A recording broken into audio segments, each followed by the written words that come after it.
In the White Lotus Season 3 premiere, health mentor Pam, Morgana O'Reilly, warns the Ratliff family away from the fruit growing on the mighty pong pong trees outside their villa. The seeds of the fruit are toxic, she says. It's very poisonous. Fast forward 8 episodes to the Season 3 finale, and Timothy, Jason Isaacs, is again asking Pam about the fruit. The locals actually call it the suicide tree because people grind up the seeds and eat them when they want to kill themselves, she explains. So don't eat it. After its role in the finale, fans are curious about whether this fruit and the tree it grows on is real, and if its reputation is as deadly as we're told. Read on to learn all about the pong pong tree, how its fruit is utilized in the finale, and what it feels like to ingest those poison seeds. Spoiler, not good. Is the White Lotus suicide tree real? The pong pong tree, otherwise known as the suicide tree, is very real and just as deadly as Pam suggests. A 2018 study in the Journal of Forensic and Legal Medicine notes that the plant, also known as Cerbera odolum, grows primarily in wet areas in South India, Madagascar, and Southeast Asia. The fruit that grows on its branches is called Otholanga, and it has a bitter taste. The Journal of Emergency Medicine notes, as do most studies of the plant, that it is frequently used for suicidal ingestion. How frequently? More than you might think, sad to say. One 2004 study in the Journal of Ethnopharmacology credits the pong pong tree for roughly a death per week in Kerala, India, where 537 people died from the poison between 1989 and 1999. The tree has claimed lives for centuries, with the study noting a related species in Madagascar that at one point resulted in the deaths of up to 3,000 people per year. To the best of our knowledge, no plant in the world is responsible for as many deaths by suicide as the odolum tree, reads the study, which credits it with about 50% of plant poisoning cases and 10% of all poisoning cases in Kerala. The Otholanga is still responsible for many deaths today.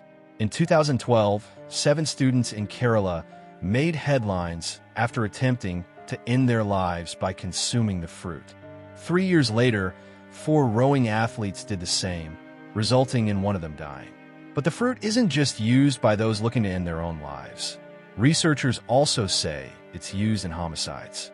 According to a 2004 article in New Scientist, lead researcher Yvonne Gallard said it would be difficult to detect poisoning via the plant unless there was clear evidence the victim had eaten it.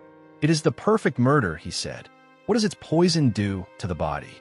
The Journal of Forensic and Legal Medicine defines the bioactive toxin in the plant as cerberin, a compound that attacks the heart. Most studies list nausea and vomiting as symptoms, while others cite acute abdominal pain as well. Those who have ingested the fruit may also experience arrhythmias. Cerberin, like other cardiac glycosides, impacts the sodium-potassium pump that regulates the heart, which can lead to heart failure and death. How is pong pong poisoning treated? The best treatment, per multiple studies, includes the medicine atropine and temporary pacemaker insertion. There is, however, no magic cure to alleviate the effects of the Otholanga. The biggest problem is that there is no real antidote to this poison, an expert told the New York Times in 2018. How is the tree and its fruit utilized on the White Lotus?